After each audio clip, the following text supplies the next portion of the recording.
Do you remember our service? No. Do you remember our logger? Our logger produces a good. Remember? He cuts down the trees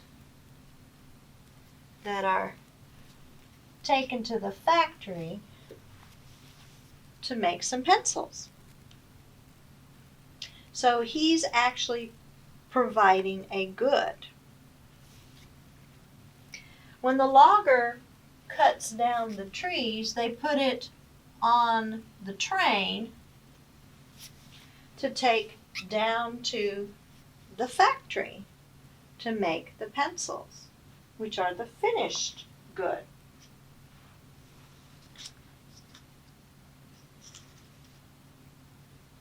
But we can label or we can think of these things in different ways.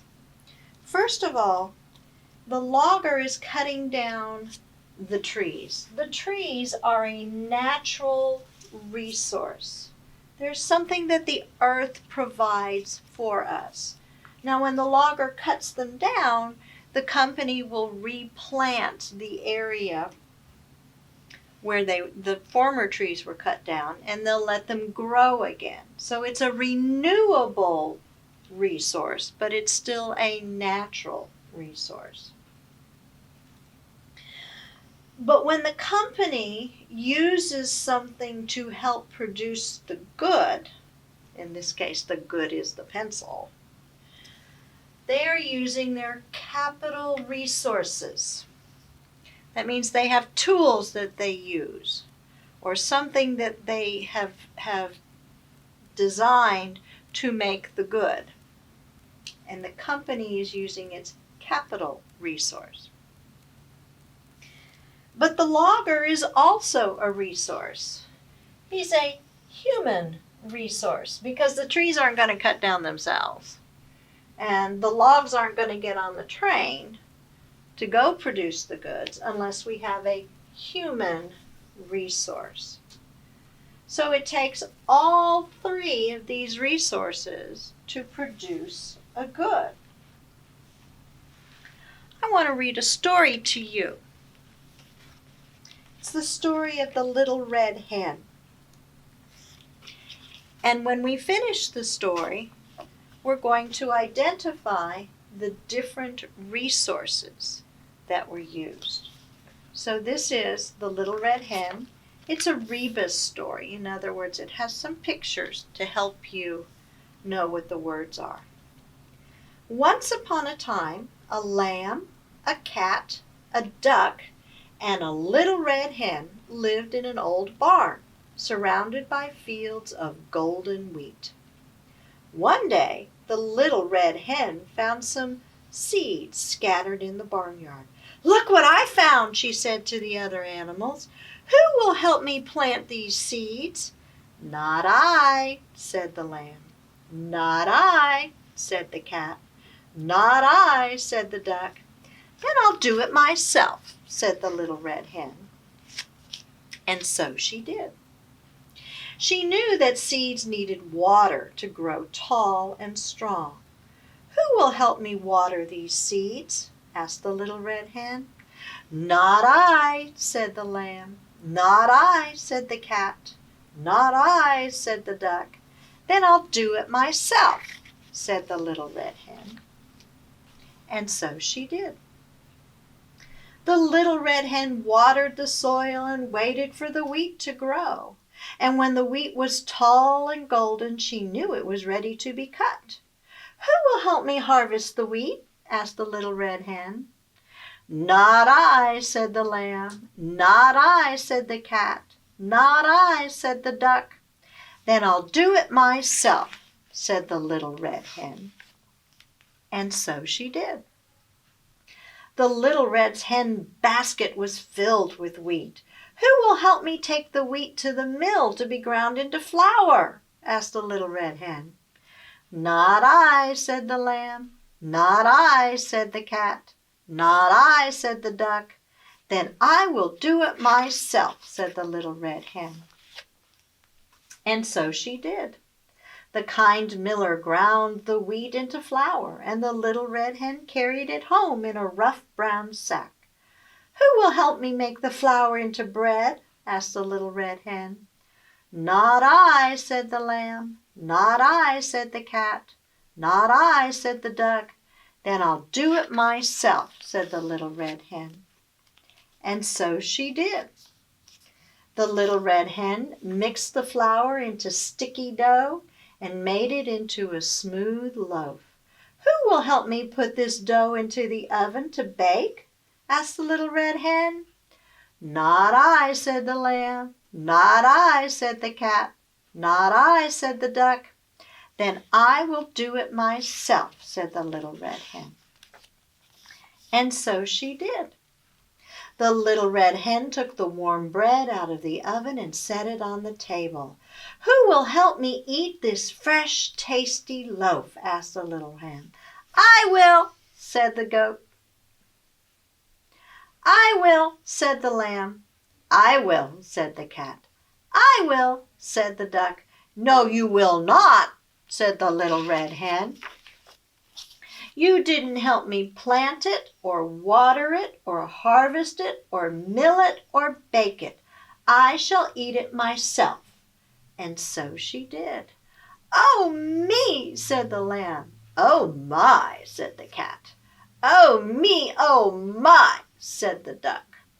The next time the little red hen found some seeds of wheat, the lamb planted it in the rich brown soil. The cat watered it carefully every day, and the duck harvested the wheat when it had grown tall and strong. When the dough was baked, together the animals ate the fresh warm loaf with butter. It was delicious. The animals lived happily ever after, cooperating and helping every day. So in this story, we had several, hang on, hold it. Sure. Where'd it go? There they are.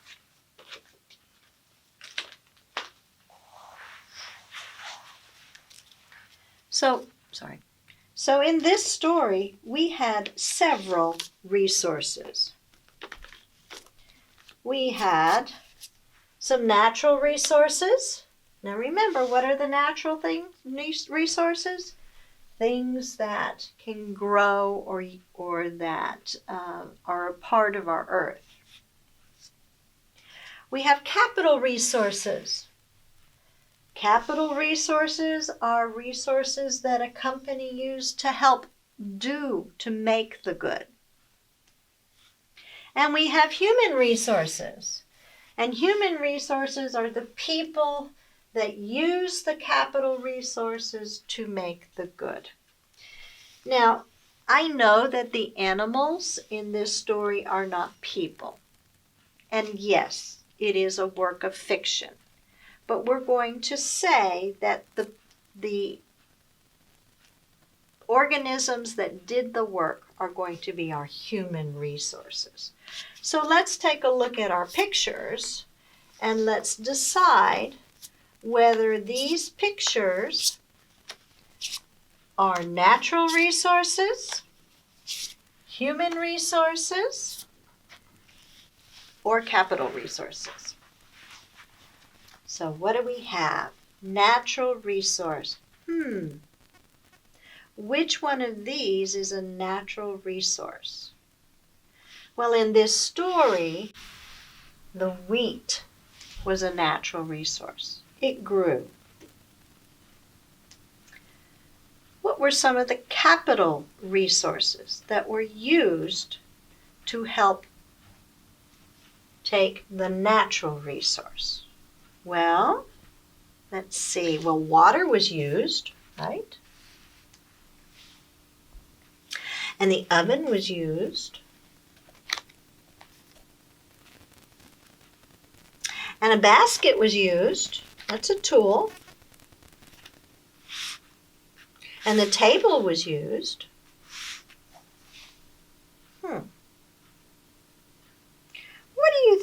about the loaf of bread? Is it a natural resource? No. Is it a capital resource? I don't think so. Is it a human resource? No. I think it's a good, so we're going to put it up here. What about the flour? Was the flour a natural resource? No, it had to be milled. So I think we should say it's a capital resource. It was used to make the bread. So what we have here is we have the people doing the work. We have the little red hen. Eventually, the second time the lamb helped, the cat helped, and the duck helped. All to make the good of a loaf of bread. There's another story, another rebus story that you can do in this same way, called Stone Soup.